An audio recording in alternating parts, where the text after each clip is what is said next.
Hello everyone, আজ চলে এসেছি আমার ব্রাইড সুমনার রিসেপশন মেকওভার নিয়ে। আজকে আমার রিসেপশন ব্রাইড সুমনা। তো তোমার আজকে কেমন লুকস চাই? আমার যেমন তুমি সাজাও তো সেটা নিয়ে তো কিছু বলারই নেই। আমি একটুখানি মানে চাইছি যে চোখটা একটুখানি গ্লিটার দিয়ে হাইলাইট করতে, আর যেন আমার লেহেঙ্গার সাথে একটু আমাকে খুব ভালো লাগে, ডিফারেন্ট। ঠিক আছে, ওকে। আজ আমি সবার প্রথম স্কিন প্রিপারেশন দিয়ে শুরু করলাম। তার জন্য একটা টোনার অ্যাপ্লাই করে নিচ্ছি, দেন একটা ময়েশ্চারাইজার, যাতে ওর স্কিনটা ভালোভাবে হাইড্রেট হয়, ময়েশ্চারাইজ হয়। দেন চলে যাচ্ছি এটা প্রাইমার, যাতে মেকআপটা অনেকক্ষণ লং লাস্টিং হয়।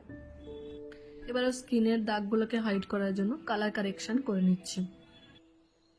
খুব ভালোভাবে কালার কারেকশন করার পর এবার চলে যাচ্ছি ফাউন্ডেশনে। ফাউন্ডেশনটাকে স্কিনে খুব ভালোভাবে ব্লেন্ড করে দেন একটা কনসিলার দিয়ে কনসিলিং করে নিলাম, এবং ফুল মেকআপটাকে লং লাস্টিং করার জন্য একটা পাউডার দিয়ে সেট করে নিলাম। এবার খুব ভালোভাবে কন্ট্রোলিং এবং ব্লাশার ইউজ করে নিচ্ছি। এরপরে আই মেকআপ করে নিচ্ছি। যেহেতু আমার ক্লায়েন্ট সুমনা বললই যে ও একটু গ্লিটারি আই মেকআপ চাই, ওর লেহেঙ্গার সাথে মানাবে এমন, তো আমি ওর কথা মতোই একটা গ্লিটারি আই মেকআপ করে নিচ্ছি।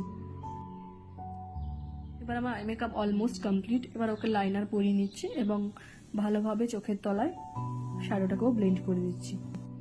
এবার হাইলাইটার দিয়ে ওর মেকআপটাকে খুব ভালোভাবে হাইলাইট করে নিচ্ছি, যাতে একটু গ্লোই দেখায়। আনফর্চুনেটলি ওকে লিপস্টিক পরানোর ক্লিপটা ভিডিও করা হয়নি।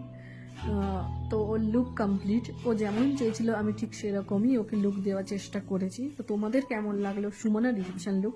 আমার ক্লায়েন্ট সুমনা খুব স্যাটিসফাই ছিল। তোমরা অবশ্যই কমেন্টসে জানিও ওকে কেমন দেখাচ্ছে।